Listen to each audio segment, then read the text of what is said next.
Hello guys, welcome back to my channel, Writing Practices.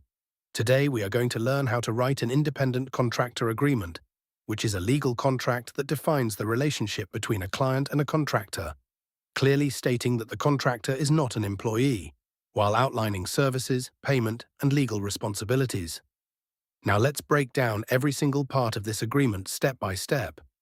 I will read the full sample of each part first, then explain what to write, why it is important, and how it protects both parties legally. Agreement title: Independent Contractor Agreement. This is the title of your document. You must clearly state it, so the nature of the agreement is immediately understood. Legally, this title is very important because it distinguishes this contract from an employment agreement, which affects taxes, liability, and legal obligations. Opening statement: This independent contractor agreement is made and entered into on effective date, by and between. This opening introduces the agreement and includes the effective date. You must write the exact date the agreement becomes valid. Legally, this determines when obligations begin and can affect deadlines and enforcement. Identification of the parties: company client name, located at company address, hereinafter referred to as the client, and contractor name, located at contractor address, hereinafter referred to as the contractor. Here, you include the full legal names and addresses of both the client and the contractor. This ensures clarity. Legally, proper identification is essential because a contract must clearly state who is bound by it. Point number 1. Purpose of the agreement. The purpose of this agreement is to define the terms and conditions under which the contractor will provide services to the client as an independent contractor. This explains why the agreement exists. It clarifies the intent and confirms the independent contractor relationship. Legally, this helps prevent misclassification issues and provides context for the contract. Point number 2. Scope of services. The contractor agrees to perform the following services.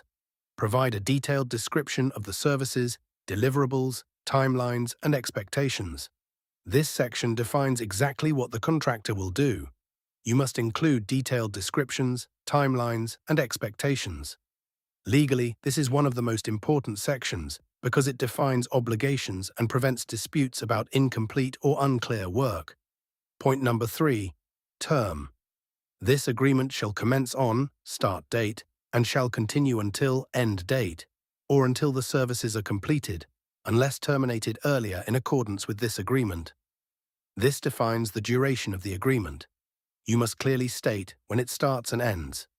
Legally, this ensures both parties understand the timeline of responsibilities. Point number 4. Compensation. The client agrees to compensate the contractor as follows: total fee/rate, insert amount or hourly rate, payment schedule, milestones, weekly, monthly, etc., payment method, bank transfer, PayPal, etc.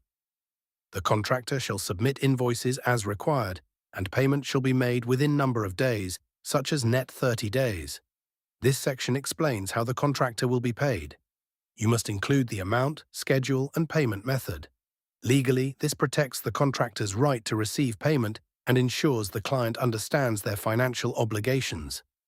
Point number 5. Independent contractor status. The contractor is an independent contractor and not an employee of the client. Nothing in this agreement shall be construed to create a partnership, joint venture, or employer-employee relationship. The contractor is solely responsible for taxes and statutory obligations, insurance coverage, permits and licenses. This is one of the most critical sections. It clearly states the contractor is not an employee. Legally, this protects the client from employment-related liabilities and ensures the contractor is responsible for their own taxes and compliance. Point number 6. Confidentiality. The contractor agrees to keep confidential all proprietary business or sensitive information obtained during the course of this agreement and shall not disclose such information without prior written consent from the client. This protects confidential information. Legally, it ensures that sensitive data cannot be shared and provides grounds for legal action if confidentiality is breached. Point number 7. Intellectual property. Any work product, materials, or deliverables created by the contractor under this agreement shall be Choose 1.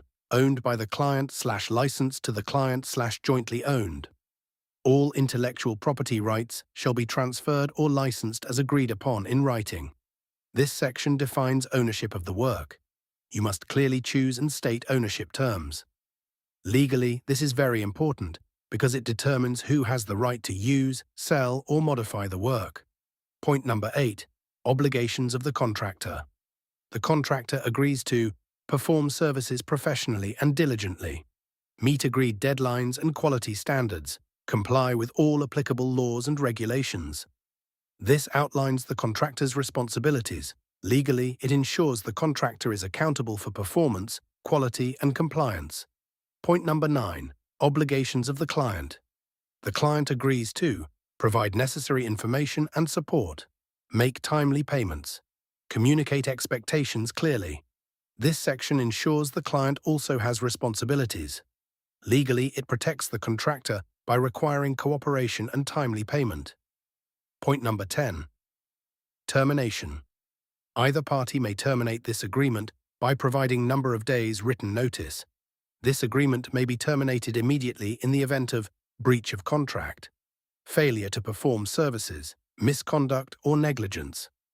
This explains how the agreement can be ended. You must include notice requirements and termination conditions. Legally, this protects both parties and provides a clear exit strategy. Point number 11. Liability and indemnification. The contractor shall be liable for any damages resulting from negligence, errors, or failure to perform the agreed services. The contractor agrees to indemnify and hold harmless the client from any claims, losses, or damages arising from the contractor's work. This defines responsibility for damages. Legally, it protects the client and ensures the contractor is accountable for their work. Point number 12. Non-exclusivity. This agreement does not create an exclusive relationship. The contractor is free to provide services to other clients, provided it does not create a conflict of interest.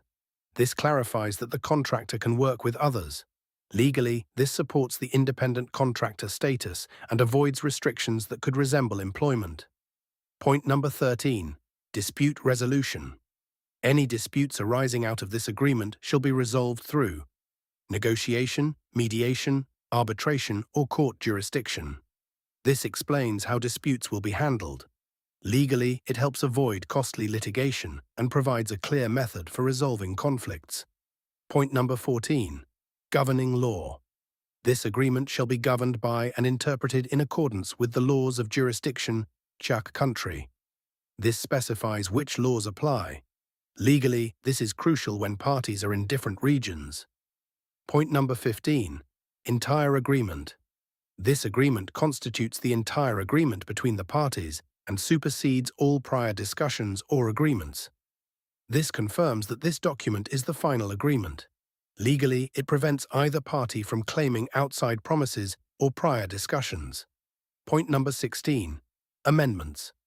Any modifications to this agreement must be made in writing and signed by both parties. This ensures that changes must be documented. Legally, it prevents disputes over verbal agreements. Point number 17. Signatures. In witness whereof, the parties have executed this independent contractor agreement as of the date first written above. Client, name. Title, signature. Date. Contractor, name. Title. Signature. Date. This is where both parties sign the agreement. You must include names, titles, signatures, and dates.